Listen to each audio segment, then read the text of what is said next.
Shalom, selamat pagi saudara yang dikasihi Tuhan. Kiranya berkat, damai sejahtera dan sukacita dari Tuhan Yesus Kristus senantiasa menyertai saudara sekalian. Sebelum kita mendengarkan firman Tuhan dan renungan, mari kita berdoa. Tuhan Allah Bapa yang baik, kami sungguh bersyukur atas kebaikan dan kemurahan-Mu karena Engkau Tuhan yang selalu melindungi kami, sehingga kami saat ini dalam kondisi sehat dan dapat menikmati indahnya pagi ini. Jika sebentar kami akan mendengarkan firman-Mu, urapilah kami dengan Roh Kudus-Mu, agar kami bisa mengerti dan memahami apa yang Tuhan sampaikan kepada kami. Sehingga semakin hari kami semakin bertumbuh iman dan karakter kami kepada Tuhan. Terima kasih Tuhan atas setiap kebaikan-Mu. Dalam nama Tuhan Yesus Kristus kami berdoa. Amin. Saudara yang dikasihi Tuhan, tema renungan pada pagi hari ini adalah menebar berkat. Bacaan diambil dari kitab Kisah Para Rasul pasal 20 ayat 35. Demikian sabda Tuhan. Dalam segala sesuatu telah kuberikan contoh kepada kamu bahwa dengan bekerja demikian kita harus membantu orang-orang yang lemah dan harus mengingat perkataan Tuhan Yesus, sebab ia sendiri telah mengatakan, adalah lebih berbahagia memberi daripada menerima. Saudara yang dikasihi Tuhan, di Palestina ada Danau Galilea dan Laut Mati. Danau Galilea sangat luas dan airnya jernih. Banyak ikan dengan berbagai jenis ditemukan di dalamnya. Banyak orang membangun rumah makan di sekitarnya, khususnya mereka menjual ikan goreng Petrus. Di Laut Mati tidak ada ikan atau tumbuhan yang hidup di dalamnya, karena airnya sangat asin. Hal yang menarik tentang keduanya adalah air sungai Yordan mengalir masuk ke Danau Galilea dan juga ke Laut Mati. Akan tetapi yang membedakannya adalah ketika air sungai Yordan mengalir ke Danau Galilea, maka Danau Galilea mengalirkan keluar lagi.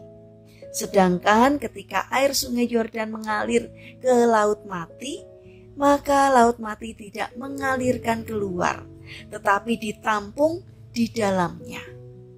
Yang satu menerima dan memberi, yang lainnya lagi menerima dan menyimpan. Akibatnya, yang satu memberi kehidupan di dalam dan sekitarnya, sedangkan yang satu tidak. Saudara yang terkasih, Rasul Paulus mengingatkan kepada kita untuk lebih baik memberi daripada menerima. Dengan memberi kita memberkati orang lain, maka Tuhan pun senantiasa memberkati kita dengan berkat yang selalu mengalir dalam kehidupan kita. Sehingga bank rezeki kita seakan tidak pernah berhenti diisi oleh Tuhan. Kalau kita hanya menerima saja tanpa pernah memberi, maka ketika bank rezeki kita penuh, Tuhan tidak pernah mengisinya lagi. Dan hanya segitulah berkat yang kita terima. Saudara yang terkasih, selama kita suka memberi, walaupun keadaan ekonomi kita pas-pasan, kita adalah orang yang kaya. Tetapi walaupun kekayaan kita berlimpah dan kita tidak pernah mau memberi, maka kita tetap hidup dalam kemiskinan. Saudara yang terkasih, Tuhan memakai kita untuk menjadi saluran berkat bagi orang-orang yang berkekurangan. Ilmu dan kepandaian yang Tuhan berikan kepada kita juga harus disalurkan kepada orang lain, agar bank kepandaian kita dapat diisi oleh Tuhan dengan lebih banyak pengetahuan lagi. Jangan takut miskin karena memberi. Tuhan Yesus menjadi mulia dan ditinggikan sebagai Allah justru karena Dia telah memberikan dirinya seutuhnya untuk kita dengan mati di kayu salib.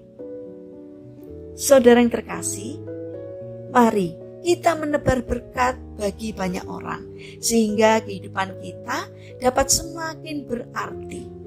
Ada yang menyebar harta tetapi bertambah kaya. Ada yang menghemat secara luar biasa namun selalu kekurangan. Siapa yang memberi berkat diberi kelimpahan. Siapa memberi minum, ia sendiri akan diberi minum. Amsal 11 ayat 24-25. Karena itu mari kita bangun karakter murah hati, agar apa yang kita lakukan dapat menjadi berkat bagi sesama. Mari kita berdoa.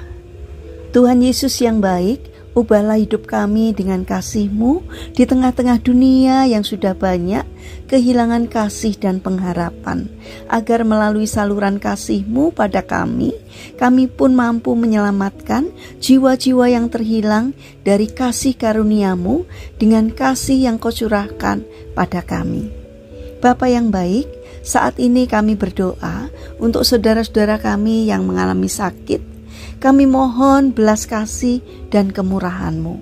Kiranya Tuhan berkemurahan dan berkenan untuk menjamah serta memberikan kesembuhan. Kami juga mendoakan bagi mereka yang mengalami kesulitan hidup, kiranya Tuhan hadir untuk menolong mereka. Tuhan yang penuh kasih, saat ini kami ingin menyerahkan setiap rencana dan aktivitas kami kepadamu. Berikanlah ketekunan dan semangat kepada kami di dalam menjalankan aktivitas kami hari ini. Kami mohon kiranya Tuhan memberkati kami. Terima kasih Tuhan, kami percaya bahwa Tuhan akan menolong kami. Dalam nama Tuhan kami Yesus Kristus, kami berdoa. Amin.